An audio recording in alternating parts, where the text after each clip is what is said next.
Hello and welcome, everyone. We are thrilled to have you joining us here today. We are going to get started here in just a moment.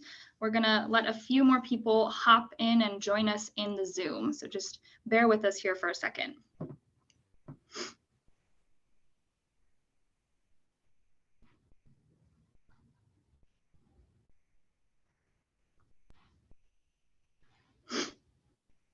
All right, I see our numbers steadily climbing, and I'm sure more and more folks will join us in these next few minutes. So I think we can go ahead and get started. Hello again, everyone. Thank you for joining Fresh Energy today for this webinar. My name is Brianna Kerber. My friends and colleagues call me Bree. I use she, her pronouns, and I am a policy communications associate here at Fresh Energy. Today is November 17th, if you did not know, which means two things. One, we are inching ever closer to the holiday season, which blows my mind. I cannot believe it's already that time of the year. And two, the United Nations Climate Change Conference, or Global Climate Summit, also called COP26, is now complete. The summit wrapped up on November 13th, and everyone in attendance slowly began trickling back to their respective countries over the past weekend or so. And if you didn't know, Fresh Energy's Senior Science Policy Director, J. Drake Hamilton, was one of those people, both Jay and her husband, Pat Hamilton. Pat is the Director of Climate Change, Energy, and the Environment at the Science Museum of Minnesota. They were both in Glasgow meeting with national and global leaders for the past 2 or so weeks, and they are now back in Minnesota with us, which means that today you get to hear not only from Jay, but also from Pat about everything that happened at COP26, from some of the major climate and clean energy commitments to things as mundane as the room and board, and then what we can expect moving forward. I am going to be leading us through a series of questions for Jay and Pat here in just a few moments, but if at any point throughout the webinar you have another question come up that we don't address, feel free to drop it in the Q&A box that you should be able to see at the bottom bar of your Zoom screen. And we will do our best to answer those questions when we get to the Q&A portion of our hour here today. If for some reason we don't get to your question, you can certainly feel free to email one of us about it, and I'll have better and more complete instructions on that as we get towards the end of the webinar. My favorite thing about the Q&A box is that if you see someone submit a question that you really like, you can actually upvote that so that we can see that it's a popular one and make sure to spend some time addressing it during the Q&A portion. And with that, I think we are ready to jump in. So to start us off, Jay and Pat, could you maybe introduce yourselves really quickly and remind us how many times you've attended the conference, including this year? Hello, everyone. I am the Senior Director of Science Policy for Fresh Energy. I've been honored to represent Fresh Energy at 6 total global climate summits.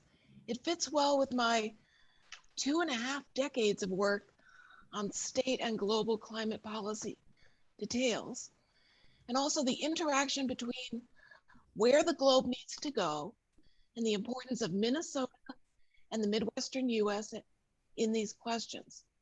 Each year I speak with 50 audiences, live or virtual. Let me know in your hometown if I should speak there. I think I'm well known for bringing hopeful, real solutions.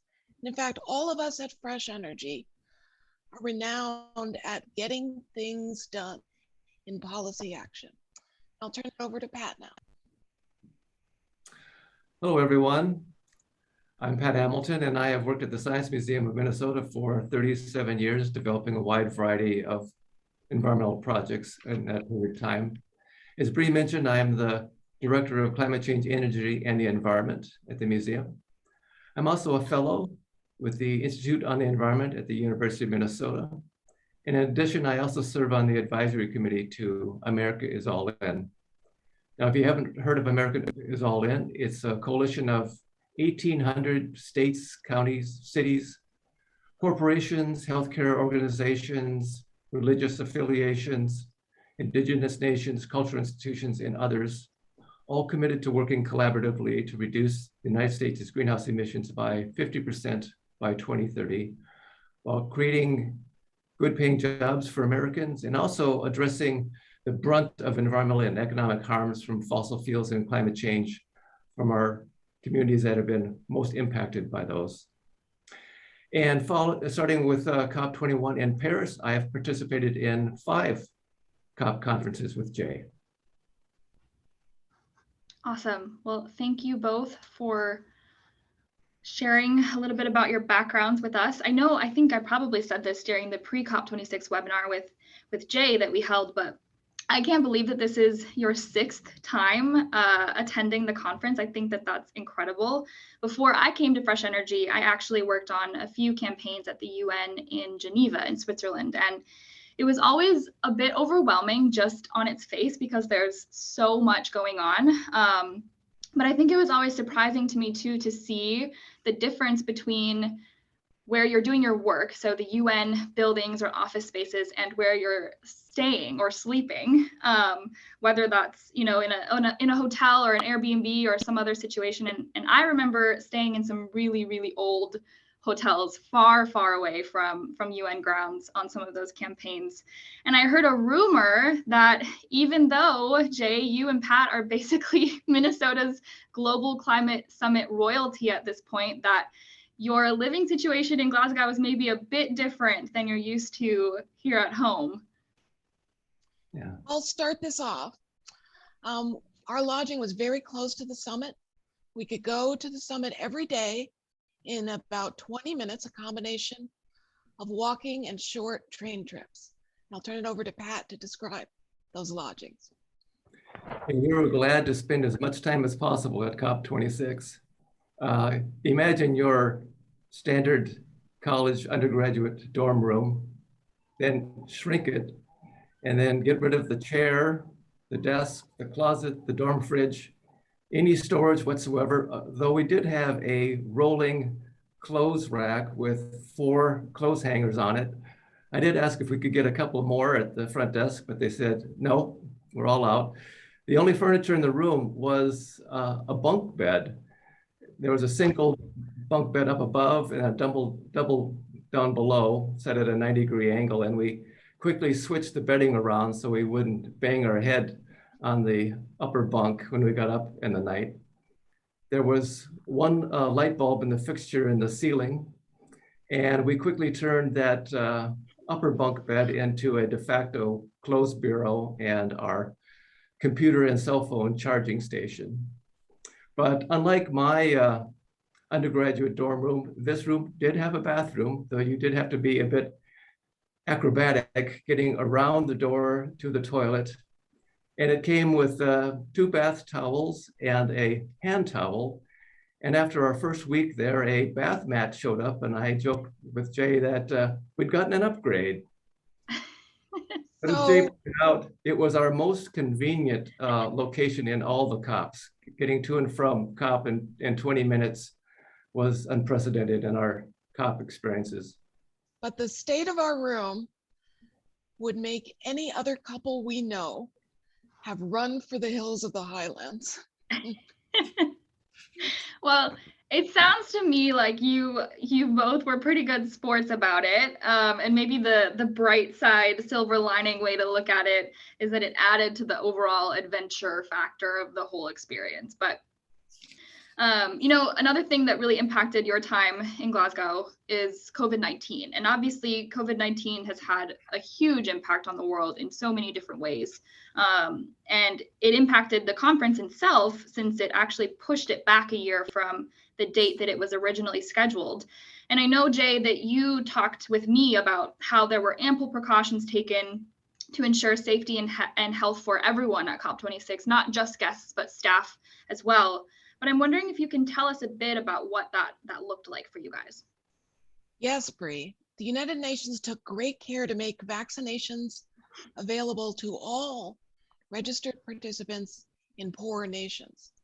At COP, no one who didn't have a test they conducted that morning showing they were negative on COVID did not get into the summit that day. The tests were free and easy to get, the 14 tests we needed. Everyone at the summit was required to wear masks at all times and they did so assiduously. Thank you. Awesome. Well, Jay, we've all been following along with your updates here at Fresh Energy, which actually are housed kind of on a special page on our website at fresh-energy.org/COP26. And Pat, I know the Science Museum of Minnesota has also been sharing updates here and there from you. I think last week or so, I saw a photo of you on Twitter wearing your #TrustScience face mask, which I thought was awesome. But there's so much that happened at this summit. And although we've probably all heard bits and pieces from different news articles we've seen or people who work in clean energy and climate that we may know, I think we would absolutely all benefit from hearing about some of these updates directly from you both.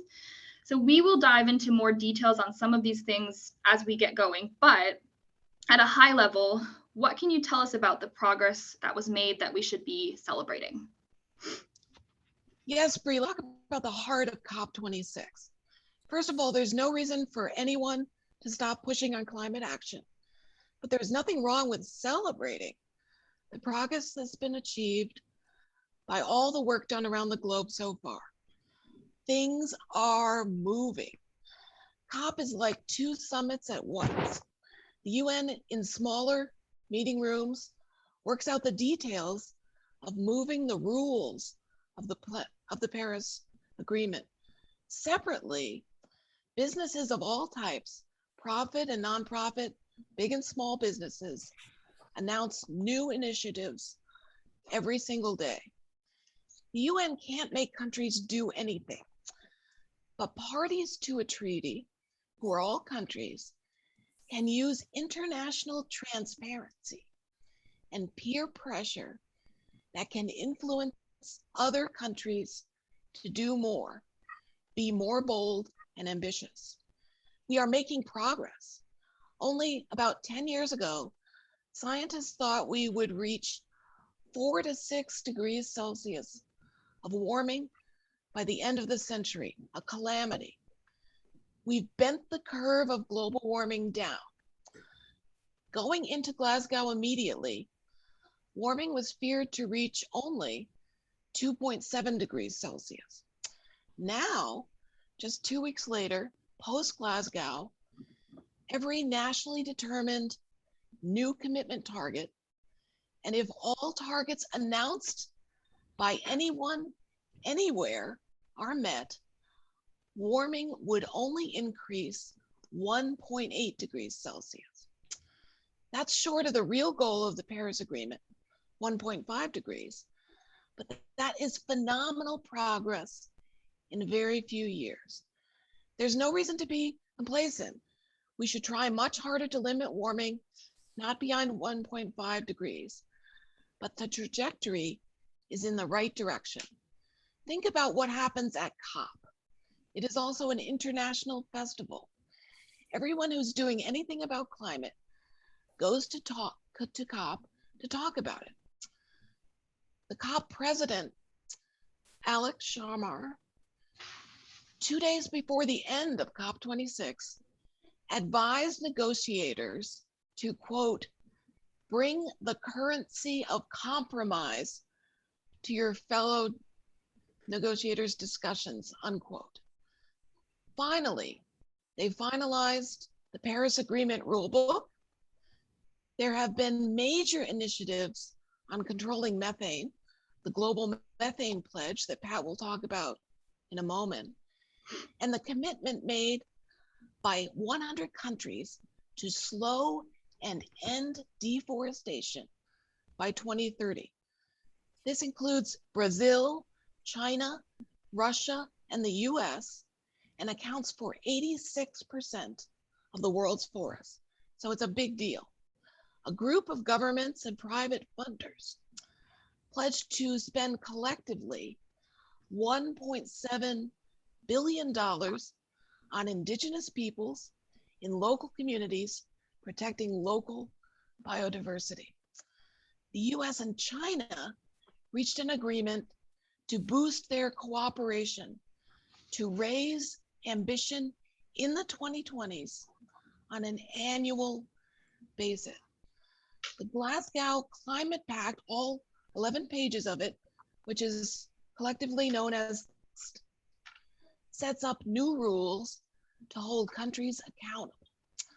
A signal has been sent to the world that the era of coal is ending. That matters. It was the first COP out of 26 that coal was even mentioned.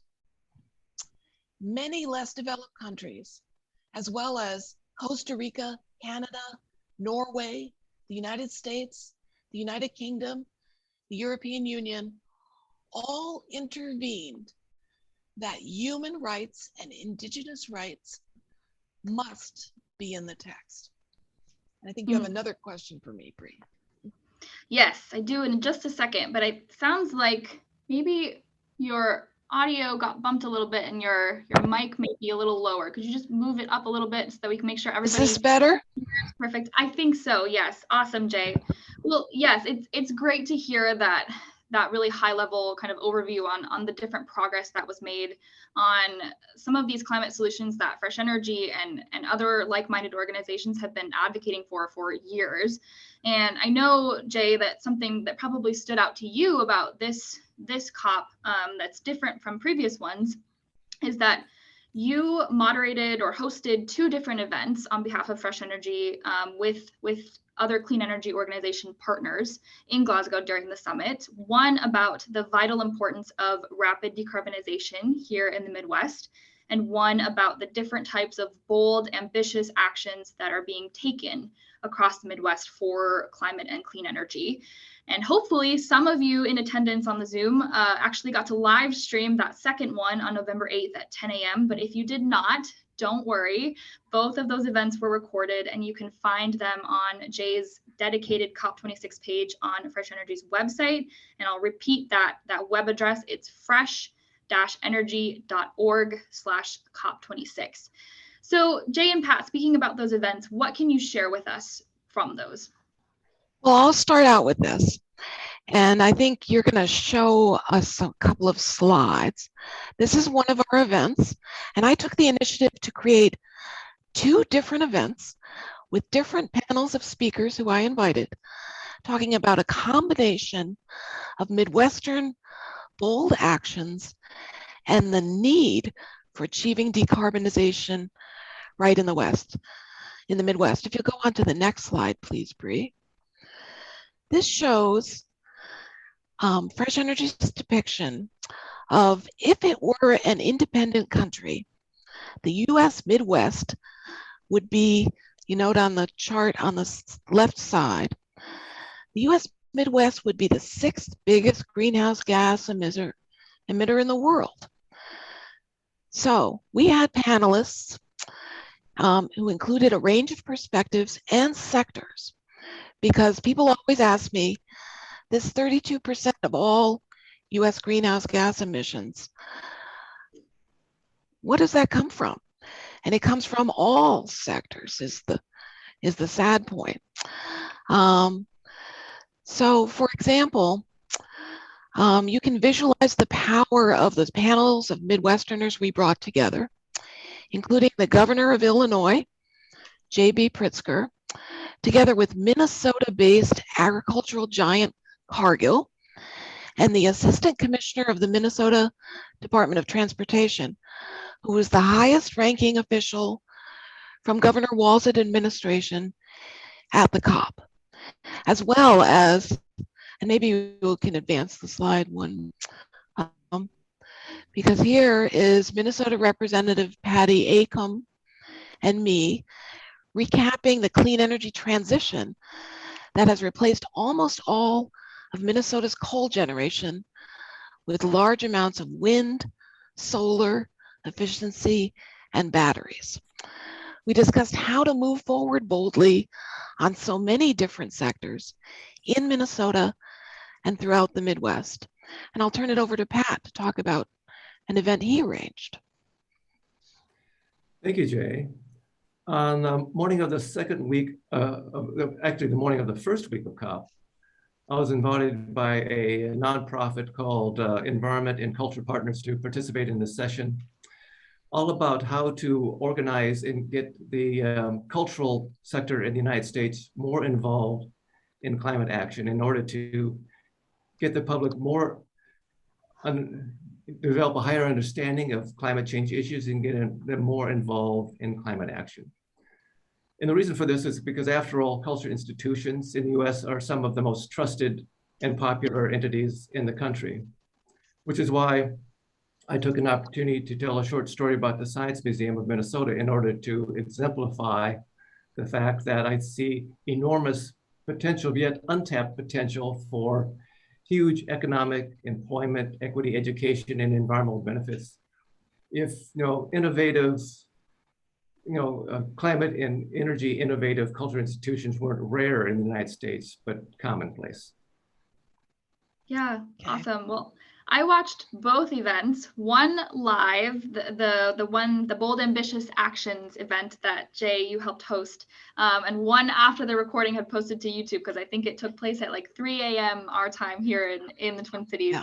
But I thought they were great. And even though this was certainly not either of your first time attending and speaking at the Global Climate Summit, it was so awesome to see you both there helping lead the Minnesota delegation. And I know obviously you interacted quite a bit with those members of the Minnesota delegation, but you also had a chance to meet and interact with a handful of different US leaders who are helping really drive clean energy and climate progress at the federal level. So if people were following along, Jay, with your updates on our website, or if they follow either one of you on social media accounts, maybe they already saw a bit about who those people are. But for the rest of us, could you reveal who you met with and maybe a bit about those meetings? Yes, I'll at least give you a taste for it, because we had very good access. Both Pat and I, along with many in the group of Minnesotans at COP, which we estimate at least 80 Minnesotans and maybe as many as 100. We met with our Congresswoman, Betty McCollum, and we talked about her experiences at COP to date and our experience with this need shown to you in the graphic just 5 minutes ago about the need to move the Midwest to full decarbonization. And we took lots of photos, and we shared some of them on social media. So follow Fresh Energy and you'll see more of them. And then Bree, would you make sure that, yes, this guy is on the screen, because I also got myself invited to meet with the Special Presidential Envoy for Climate from the United States Department of State. And first of all, I need to tell you, this was not the first time that I met with John Kerry. And he remembered me from the first time, because at that point, I was invited in to meet with Senator Kerry, former Senator Kerry, who was our head negotiator in Paris. And he was within a few days of getting past the Paris Agreement. And he had invited less than 10 people in the room with him. And I was just delighted to have a chance to talk with him. And so I really was wondering how many people would be invited this time. And so I was in a room that held maybe 100 people. But of course, I'm a scrappy Minnesotan, so I knew to get there 10 minutes early. And I had the best seat in the house. I was this close to him, about 10 feet away.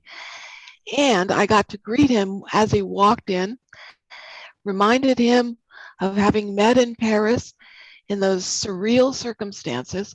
He remembered me. Maybe it has something to do with my name. And I found John Kerry. This was taken at about 11 a.m., just as he'd been introduced.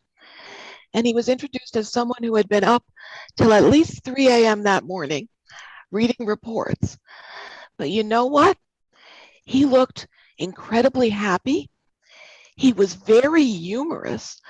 We were meeting in a former train tunnel in Glasgow that had been revamped. But when he got his first question, he just sat back and smiled at the room, and he said, "I have to point out to you that this is a beautiful room."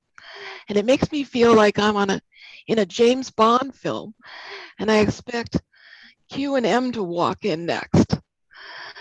So I found out that he was looking well rested. He was calm. He was brilliant, as he always is as a negotiator, and he was very positive. So I was wondering at least what was going on. And John Kerry started with us talking about the United States estimates that the world will need. Guess what the world will need to provide for financing some of the damage and ameliorating some of the damage around the world? They will need to spend between $2.6 trillion to as much as $4.6 trillion every year. And he pointed out that countries cannot afford all this. You need the private sector to come to this deal. So he laid out his plans for reaching out to start raising that kind of money. Now, I was also noting during his 45 or 50-minute presentation how his demeanor compared to what it had been in Paris when he was negotiating the Paris Agreement. He seemed much more relaxed. He seemed very positive and very hopeful. And the next words out of his mouth, he said, by 2030 in the United States, we won't have coal plants. Isn't that dynamic and on track words? He also said that his work so far, and this was in the beginning of the second week of COP, this is the most stunning revolution I'm witnessing since the Industrial Revolution. Because every person he talked to was an innovator and or an entrepreneur. And he was really liking new ideas, workable ideas that were coming forward everywhere at the COP. And I didn't finally learn until 2 days after this event what the Special Envoy Kerry was so happy about. 2 days later, he had a press conference with President Xi of China, and they announced their Vigor partnership. And in fact, some of you may have caught that just on Monday of this week, his boss, President Biden, had a meeting virtually with President Xi on Monday, and it was a meeting between the two largest economies of the world. And they said that climate change can only be tackled if all countries reduce their emissions. But they pointed out that the largest single emitter, China, contributes 31% of the global total emissions. And the US comes in second, unfortunately, because it contributes 14% of the emissions. So it was interesting when President Xi and President Biden had their virtual meeting on Monday. They pointed out that this is the most consequential relationship on the planet. And that's very, very right. And now I'm going to turn it over to Pat to talk about one of the meetings he had. Pat? Thank you, Jay.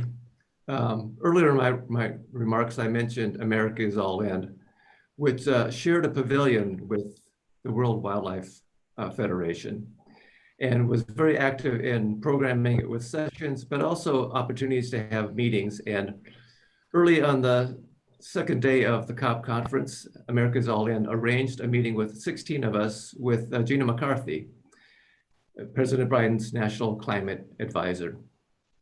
And it was an opportunity for us to impress upon her the importance of cultural institutions in helping to accelerate climate action in the United States. And during my introduction, I had an opportunity to remind her that 5 years ago, when she was head of the U.S. Environmental Protection Agency, she was actually at the Science Museum of Minnesota for a meeting about energy and climate change. And that I'd had an opportunity to actually give her a tour of the Science Museum's Advanced Heat Recovery Project And she nodded her head vigorously and said, yes, I remember that tour. And she applauded the Science Museum on taking the initiative to develop and put in place such an innovative energy system. So it was very nice to see her and reconnect with her. And she was just one of many people from Biden's administration that were there to publicly present a very clear face that the United States was back in on climate change. And I think Jay can list some of the others. Yes, so I want to tell people that they probably know that President Biden was at the first 2 days or the first 3 days of COP26, but he also sent most of his cabinet there for the full 2 weeks. And I was especially impressed by the numbers of US governors, US senators, and US representatives there. My estimate is that there were at least 40 people there, and they moved around the conference and they gave talk to everyone they could, and they were then led off to their next conversation.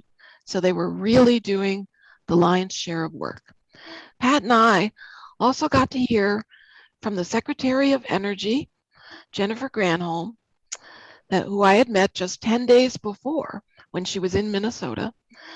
We heard from the Secretary of Interior, Deb Haaland, who is the first Indigenous Secretary, and the Secretary of Transportation, Pete Buttigieg. Describing these opportunities includes what Secretary of Energy Granholm had to say. And I'm quoting her. She said, "You can be in on creating a clean energy economy and on managing the transition so that people have access to both affordable and reliable power." At one event, Secretary Granholm introduced the brilliant Dr. Jennifer Wilcox, who is in charge for the carbon negative shot called Mission Innovation, arranged by President Biden, making bold, achievable leaps in emerging less emissions technologies. Dr. Wilcox is helping invest $5.8 billion per year, and her target is to get at a cost of $100 per ton of carbon or less. The question before her team is, can we remove carbon from the atmosphere at an affordable cost? Gigatons of removal are needed by mid-century. On November 6th, we heard directly from 2 US senators we'd never met before. Massachusetts US Senator Ed Markey and Maryland US Senator Ben Cardin about the Build Back Better Act. It will unleash a revolution of clean energy, and we will exceed 50% carbon reductions in the US. It brings a 10-year period of tax incentives and tax breaks to the US. 40% of that investment will be in environmental justice communities. The largest investment in clean energy transition in the history of the United States. And I think, Pat, Bree has a question now for you. Yeah, well, it's amazing. What an awesome experience to be able to meet so many of those US leaders and learn from them, but also work kind of right alongside them in helping drive negotiations on this clean energy and climate progress. And yeah, speaking of the US, one of the things that was most impactful, I think, that came out of the summit was that it was somewhere around 107 countries, including the US, pledged large emissions reductions for methane gas emissions. And Pat, I know that one of the things that the Science Museum of Minnesota really excels at is taking some of these technical science things and breaking them down to everyday person speak. So if you wanted to maybe explain to us some of the details of that methane emissions pledge and tell us what it might mean for global climate action. Thank you, And Bree, would you advance the slide that describes it? Yeah, that's the one. Thank you. So that's a good point, Bree, that you make about methane. And this is the Methane Moment pavilion within the COP26. And it was very heavily trafficked through the whole time that the pavilion was open. And the reason was because there had been an agreement reached early on in COP26 to reduce methane gas emissions from around the world. And this is an important decision, an accomplishment for several reasons. First of all, because even though methane lasts in the atmosphere for a much shorter period of time than carbon dioxide, it is a very potent greenhouse gas. So in a 20-year span of time, one molecule of methane will retain 80 times more heat energy than a molecule of carbon dioxide. At least a quarter of today's temperature increases are caused by methane from human sources, especially oil and gas operations. So cutting methane emissions is the single fastest, most impactful thing we can do right now to slow the warming, while it allows us to capture some precious time to reach the larger decarbonization efforts that we need in order to eliminate the risks of even deeper, more serious climate change impacts. Which is why I think the United States and the European Union working to encourage over 100 countries to adopt the methane goal of 30% reduction by 2030 was so important.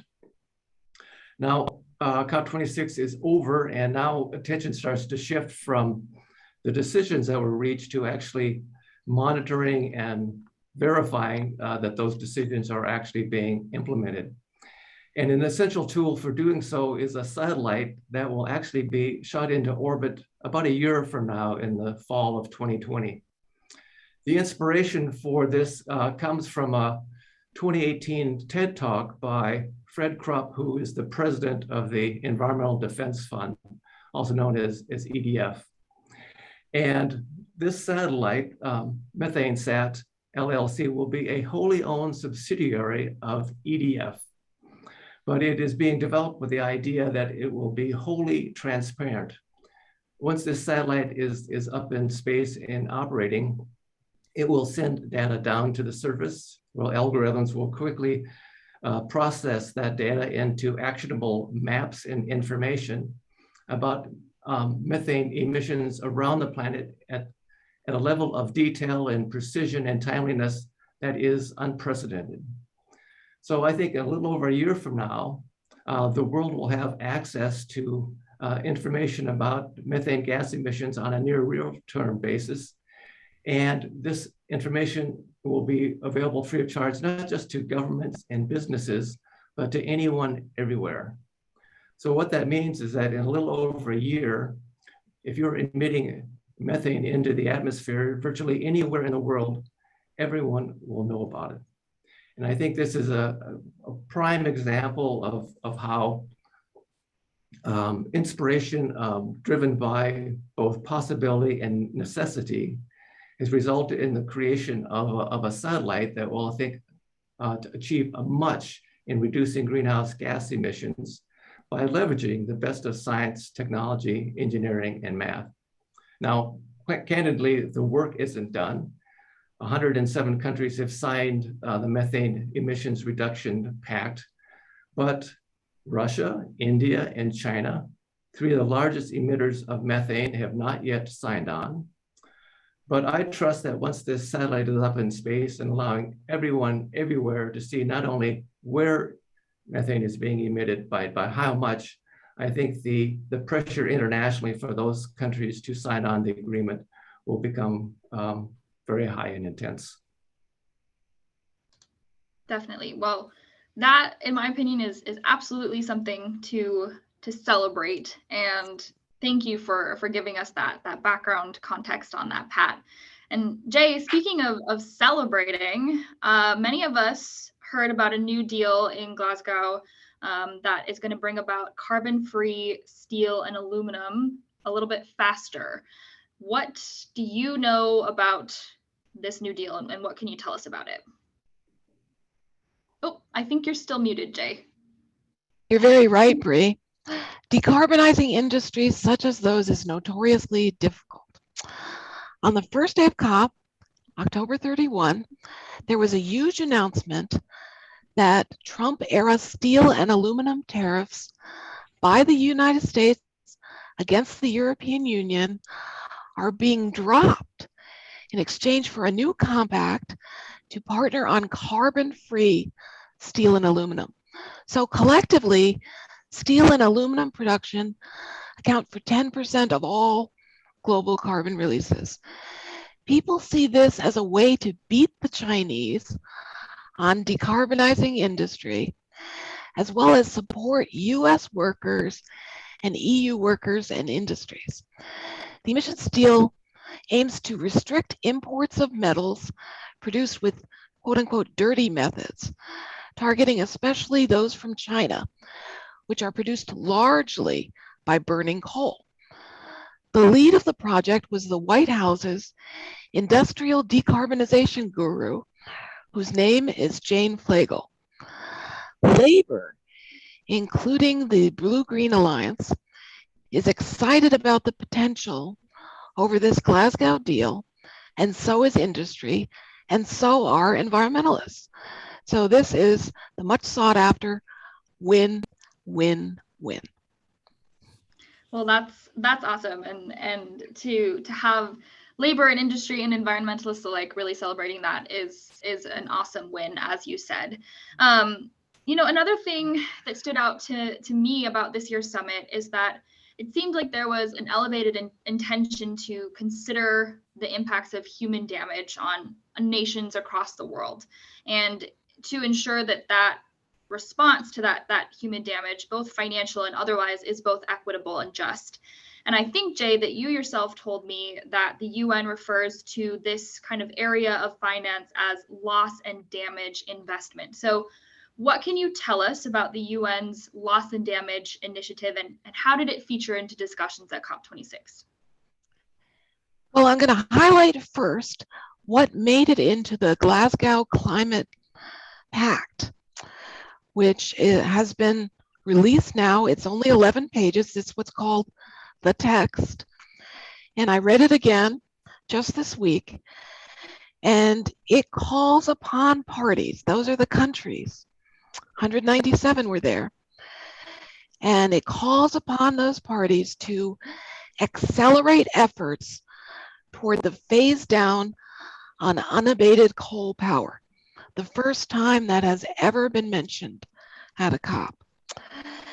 And the Glasgow Climate Pact elsewhere calls upon the parties, that's about as firm language as you get from the UN, to provide, quote, targeted support to the poorest and most vulnerable in line with national circumstances. That also had never appeared in a text previously. And the third appearance in the Glasgow Climate Pact, it says the UN urges the parties, those countries, to, quote, considering their respective obligations on human rights. That is the strongest statement that came out. But the issue of loss and damage provoked the most anger at this COP26. This is the idea that rich countries should compensate poor ones for the economic and human costs caused by the rich's emissions. The idea of compensation for loss and damage represents a vital principle for the global South, the countries of the global South, one that lies at the heart of their idea of climate justice. The most damaging effects of global warming are being experienced by the countries that contributed least to causing it, and that is making them poor. Loss and damage would pay for irreparable losses, big losses such as the disappearance of national territories, the disappearance of culture, and the disappearance of ecosystems. Now, rich nations made a significant pledge 12 years ago to the world. They promised to channel US $100 billion a year to less wealthy nations by 2020 to help them adapt to climate change and mitigate further rises in temperature. That promise has so far been broken. We're not there yet. That pledge is minuscule. Meeting the globe's climate goals will require, as I said before, mobilizing trillions of dollars US of public and private dollars. So we are going to hear lots more about loss and damage in a year from now at the next COP. Discuss the impacts of advocacy from LDCs that led to doubling finance for adaptation. In the text of the COP, actually now says that it will double finance for adaptation to 50%. So that's a huge victory. Over the next 12 months, there is urgent work to be done to unleash key sources of finance distinct from national commitments, including bilateral, multilateral developments, and especially from the private sector. I think you have another question for me, Bree. I do. Well, thank you for sharing with us your insight into that area of action. It's so critical that we ensure that countries, as you said, who are bearing the brunt of climate change, they played very little, if any, part at all in get the support that they need to respond to these climate emergencies that they're facing. And I think that I speak for myself and all of us here at Fresh Energy when I say that it's about time that we really start that global conversation and ensure that we're giving that conversation our time and our efforts. We have talked so far at length about different types of things that have happened at the summit, but I want to kind of bring it back home now and think about what's next. So what are our next steps based on what you've seen at the summit? What do we need to do to keep pushing the needle on climate action? And Bree, I'll focus on the steps the United States needs to take. We need to fully enact the infrastructure law and to pass a similarly bipartisan Build Back Better Act, which is known as capital B, capital B, capital B, capital A, to do our part to allow these extensive efforts to show the rest of the world how to take historic climate and clean energy actions that show that at least 40% of these investments demonstrably benefit Black people, Indigenous people, and other people of color. So on November 5th, the US House passed the most significant investments in climate and clean energy ever, joining with the US Senate. And on Monday this week, President Biden signed the bipartisan infrastructure law for $1.2 trillion of investment into law. With this historic law, our country is now on the path to reduce the carbon pollution that drives climate change, while very importantly, creating jobs and opportunity for all. We will feel these impacts right here in Minnesota. The 2,500 plus page law has some key elements for clean energy and climate for Minnesota.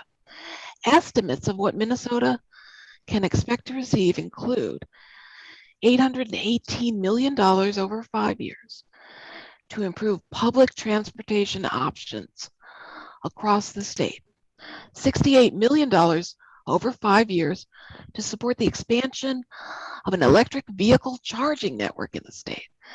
Minnesota would also have the opportunity to apply for $2.5 billion in funding dedicated to further EV charging. A portion of the $3.5 billion national investment in weatherization would be to reduce energy costs for families and more. But while this infrastructure law is a huge first step, we need this momentum to continue. The provisions for clean energy and climate in the Build Back Better Act will have significant impact in Minnesota and deepen all the work that the infrastructure law will set into motion. We need the US House and the US Senate to pass the Build Back Better Act and its climate provision. Our goal is to ensure these federal resources, both with the infrastructure law and the Building Back Better Act, deliver meaningful and local climate and equity-focused projects. They promote family-supporting jobs. They drive economic development in rural communities and under-resourced communities, and spur innovation throughout all sectors of our economy. And what you can do is make sure you've talked to your member of Congress and urge them of the importance of passing this Build Back Better Act as soon as possible. Absolutely. Well, thank you, Jay, for that response. And thank you both, Jay and Pat, for this thorough overview on what went down at COP26. I see some great questions in the Q&A, so I'm excited to get started on some of those, as many as we can in the next 10 to 15 minutes in just a moment. But I would be remiss if I first did not take a moment to mention that tomorrow, November 18th, is Give to the Max Day. And here at Fresh Energy, we are working really hard to drive bold policy action to reduce carbon emissions and advance solutions at the scale of climate change, solutions that are going to improve quality of life for all Minnesotans and build an economy in which every single one of us can thrive. And we simply cannot do that work without your support. We are gearing up for a successful Give to the Max Day tomorrow, and we would absolutely love it if you would consider including us in your giving plans. You can make your gift online at the web address that I'm about to say. It's bit.ly/givefresh, and I'll spell it out too, bit.ly/givefresh. And with that, I think we're ready to jump into some of our audience submitted questions. And I see a few that I'm going to try to roll into one. So Jay, I've got, let's see, Julia, and it looks like Philip asking a question about the involvement of young people and environmental justice communities in some of these climate and clean energy commitments.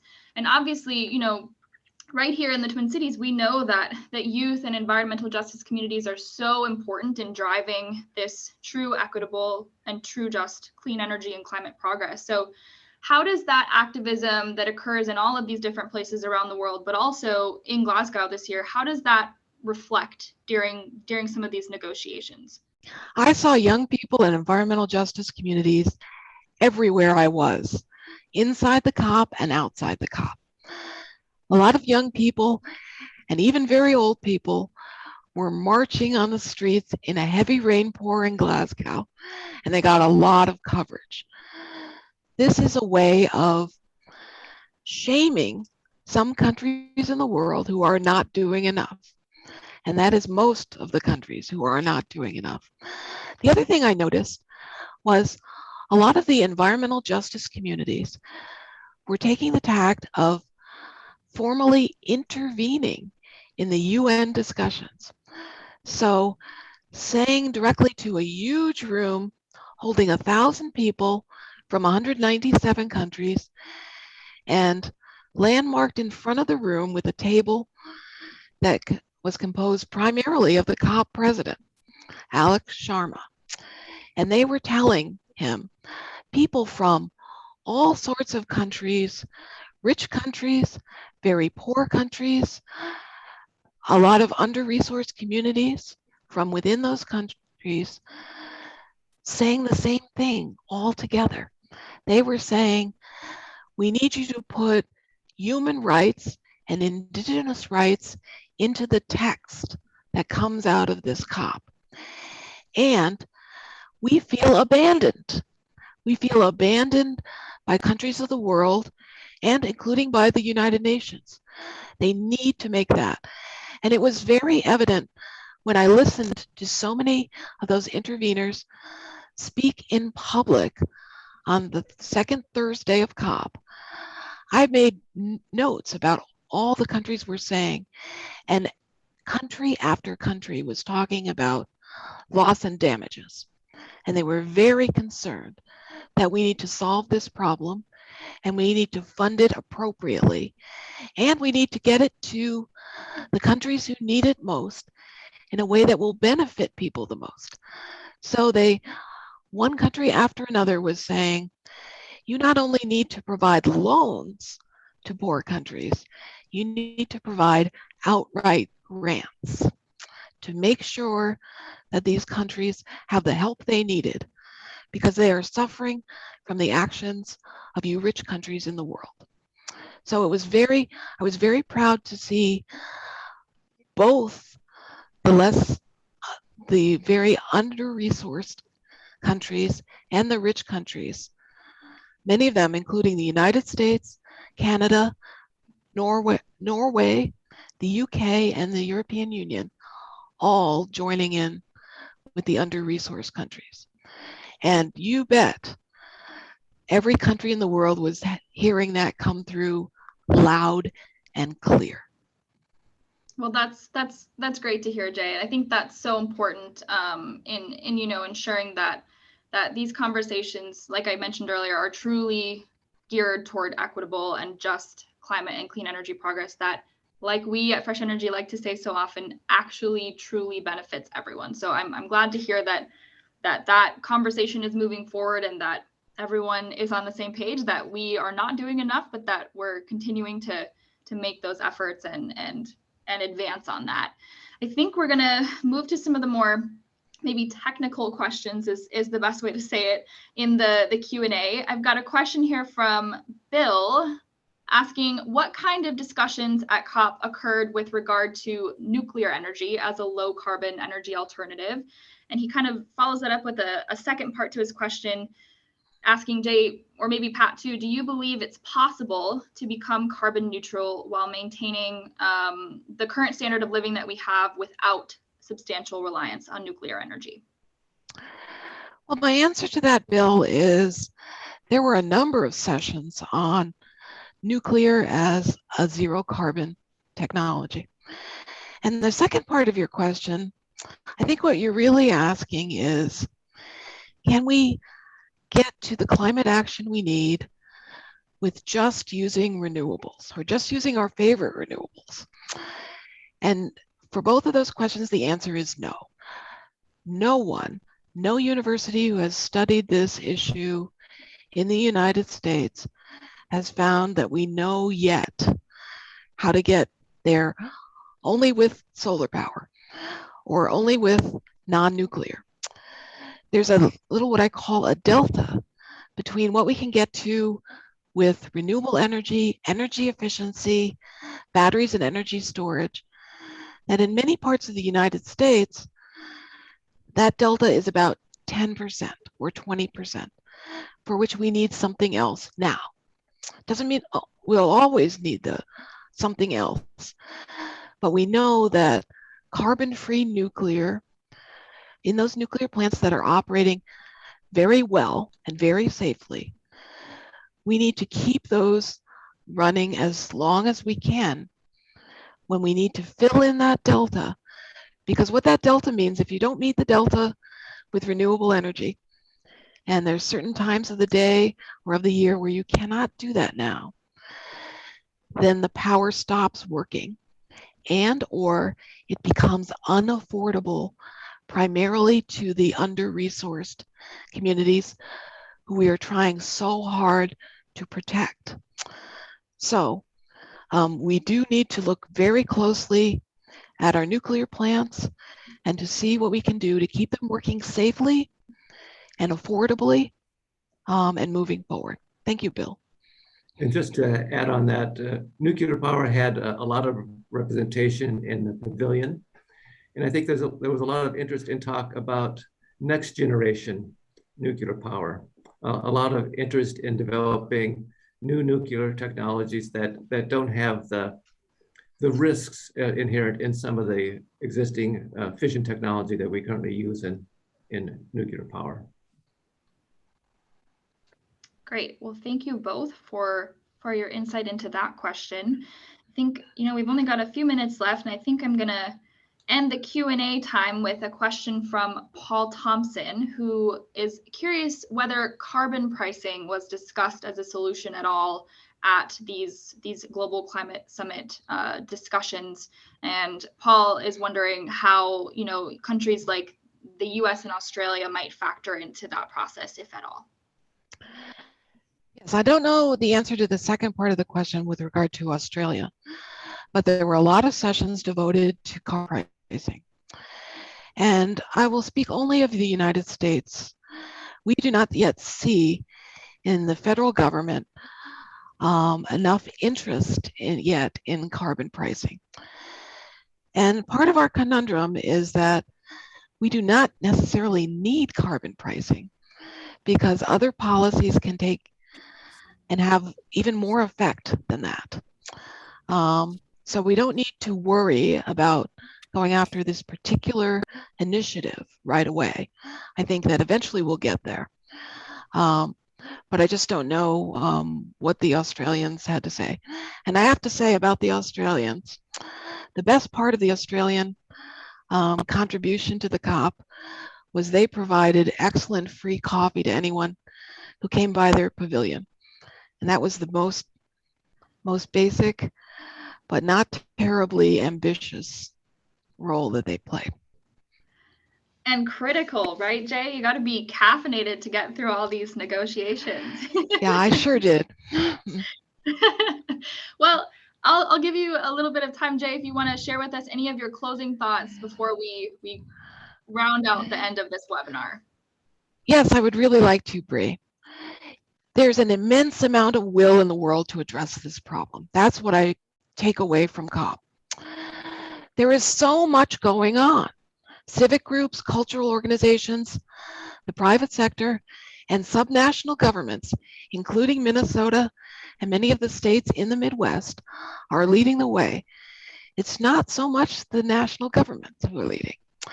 At COP, the world was agonizingly, slowly gathering speed to address this crisis. The good news is things are moving.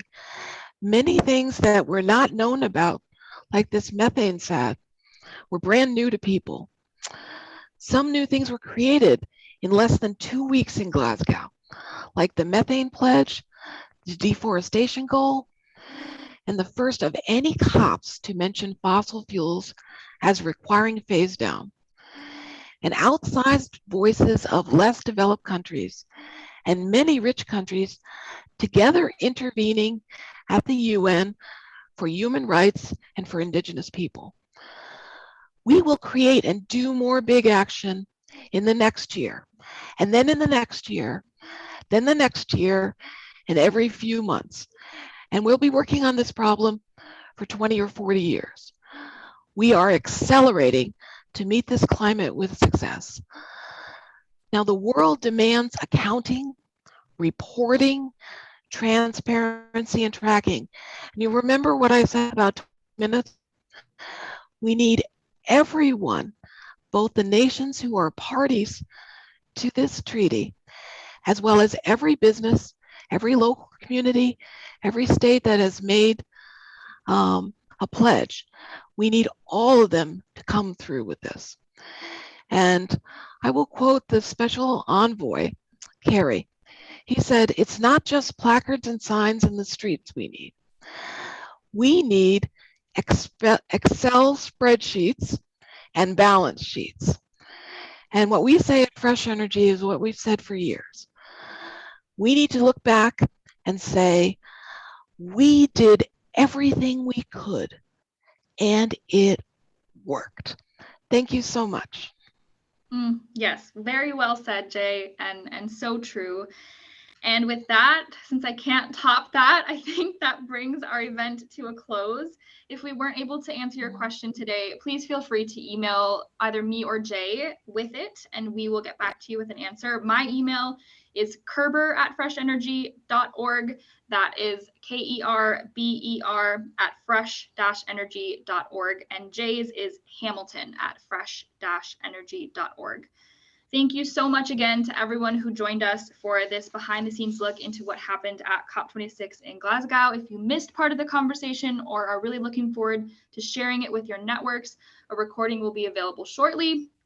Everyone who registered for the event will get an email soon with a link to that recording. So stay tuned and keep an eye on your inbox, and have a great rest of the day. Thank you, everyone.